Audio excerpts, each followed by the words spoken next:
اپنی 24 گھنٹے کی زندگی میں اپنا کھانا پینا، سونا جاگنا، اٹھنا بیٹھنا، اپنی تجارت وغیرہ سب رسول اللہ صلی اللہ علیہ وسلم کے طریقے پہ لے آؤ تو تم دنیا اور آخرت میں کامیاب ہو جاؤ گے۔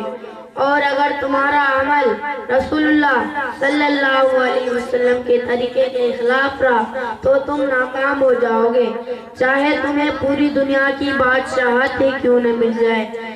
آج ہم مسلمان حضور صلی اللہ علیہ وسلم کی سنتوں پر بہت کم عمل کر رہے ہیں، اسی وجہ سے ہر جگہ ہم ذلیل اور پریشان ہیں۔ اللہ نے ہر زمانہ اور ہر دور میں اپنے بندوں کو سیدھے راستے پر چلانے کے لیے انسانوں میں سے ہی اپنے معصوم بندوں کو بھیجا۔ انہوں نے بتایا کہ اللہ کی مرضی کن باتوں میں ہے اور اللہ کن باتوں سے ناراض ہوتا ہے۔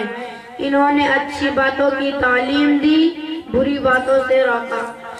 انہی معصوم بندوں کو نبی، رسول اور پیغمبر کہا جاتا ہے۔ جن لوگوں نے اپنے وقت کے نبی کی بات مان لی وہ کامیاب ہو گئے، اور جن لوگوں نے ان کی بات نہ مانی وہ ناکام ہو گئے۔ سب سے آخر میں اللہ نے اپنے پیارے محبوب اور رسول حضرت محمد صلی اللہ علیہ وسلم کو اس دنیا میں بھیجا۔ آپ صلی اللہ علیہ وسلم نے ایک اللہ کے علاوہ کوئی عبادت کے لائق نہیں، صرف اسی کا کہنا مانو اور اسی کی عبادت کرو، اور مجھ کو اللہ کا رسول مانو، نیز میرے بتائے ہوئے طریقے پر چلو۔ جن لوگوں نے آپ صلی اللہ علیہ وسلم کو اور آپ کی باتوں کو مانا، اللہ نے انہیں کامیاب کیا، وہ مسلمان کہلائے، اور جنہوں نے انکار کیا وہ ناکام ہو گئے۔ اللہ کا شکر ہے کہ ہم حضور صلی اللہ علیہ وسلم کو مانتے ہیں، ہم آپ صلی اللہ علیہ وسلم کے لائے ہوئے کلمے کو دل سے مانتے ہیں۔ کیا اچھا ہو کہ ہم ہر جگہ حضور صلی اللہ علیہ وسلم کے سنتوں پر بھی عمل کریں۔ اللہ ہمیں حضور صلی اللہ علیہ وسلم کا سچا پکا امتی بنائے کہ ہم آپ کے پیغام کو دنیا بھر کے تمام انسانوں تک پہنچائیں اور خود ان پر عمل کریں۔ وآخر دعوانا ان الحمدللہ رب العالمین۔ جب سر میں ہوائے طاعت تھی، جب سر میں ہوائے طاعت تھی، سرسبر سجر امید کا تھا، جب سرسر اسیاں چلنے لگی اس پیر نے پھلنا چھوڑ دیا۔ اللہ کی راہ بھی کھلی، اللہ کی راہ بھی کھلی، آثار نساء سب قائم ہیں اللہ کے بندوں نے، لیکن اس راہ پہ چلنا چھوڑ دیا۔ ذرا آپ اس زمانے کا تصور کریں، جب یک و تنہا ایک 40 سالہ انسان نے اسلام کی آواز بلند کی، اور صرف 23 سال میں وہ آواز اتنی دور پہنچ گئی کہ تاریخ اس کی مثال دینے سے قاصر ہے۔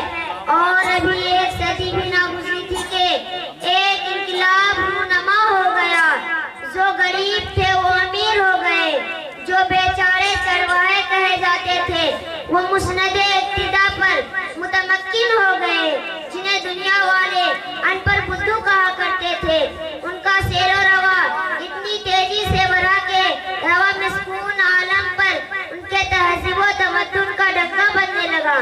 جو تعلیم و تہذیب میں پچھلی صفحوں میں تھے وہ امام بن گئے۔ انہوں نے یہ ثابت کر دیا کہ قرآن کی اعلان اپنی جگہ درست تھا، ان الارض یرثها عبادی الصالحون، بلا شبہ ہمارے نیک بندے زمین کے وارث ہوں گے۔ مسلمانوں کے عروج کی داستان اتنی دلچسپ، حوصلہ افزا اور روح پرور ہے کہ آج بھی ان کو پڑھ کر رونگٹے کھڑے ہو جاتے ہیں۔ علامہ اقبال نے کیا خوب کہا تھا، دشت تو دشت ہے دریا بھی نہ چھوڑے ہم نے، دشت تو دشت ہے دریا بھی نہ چھوڑے ہم نے، بحر ظلمات میں دوڑا دیے گھوڑے ہم نے۔ ایک وقت تھا جب مسلمانوں کی شوکت و سطوت اور رعب و ہیبت کا ڈنکا بج رہا تھا، چار ڈانگے عالم میں ان کے عروج کی داستان پر زبان تھے، وہ نیک تھے، راست باز تھے، صاحب صلاحیت تھے، معجب تھے، محقق تھے، علم تھے اور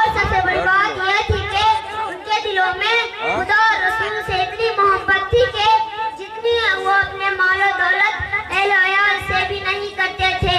یہی وجہ تھی کہ وہ جدھر رخ کرتے انہیں فتح ہی نصیب ہوتی. جس سرزمین پر قدم رکھتے وہ ان کے قدم چومنے کے لیے بے قرار نظر آتی تھی. سچ کہا ہے کہنے والے نے، جدھر رخ کیا سلطنت زیر فرمان، جدھر آنکھ اٹھائی ممالک مسخر. مگر وہی قوم آج ذلیل و خوار ہو رہی ہے. وہ اسلام کے نام لیوا بے در پہ شکستیں کھا رہے ہیں. چین سے لے کر افریقہ کے ساحلوں تک جہاں دیکھیے مسلمان زندگی کے میدان میں شکستیں کھا رہے ہیں. آخر کیوں؟ کیا کبھی ہم نے اس کو بھی سوچا ہے؟ سوچئے اور سمجھئے. ظاہر ہے کہ جن صفات نے ہمیں ترقی کے منازل دے کر آئے تھے، جن خوبیوں نے ہمیں بام عروج پر پہنچایا تھا، وہی خوبیاں اگر ہم پھر سے پیدا کر لیں تو یقین رکھیے کہ ہم سب جلدی کامیاب ہوں گے. آخر میں وہی شعر پھر سن لیں تاکہ آپ کا ذہن پھر تازہ ہو جائے. جب سر میں ہوائے طاعت تھی، جب سر میں ہوائے طاعت تھی، سر صبر سجر امید کا تھا. جب سر اسیاں چلنے لگی، اس پیر نے پلنا چھوڑ دیا. اللہ کی راہ بھی کھلی، اللہ کی راہ بھی کھلی. آثار نساء سب قائم ہیں، اللہ کے بندوں نے لیکن اس راہ پہ چلنا چھوڑ دیا. اللہ تعالی ہم لوگوں کو کہنے سننے سے زیادہ عمل کرنے کی توفیق عطا فرمائے.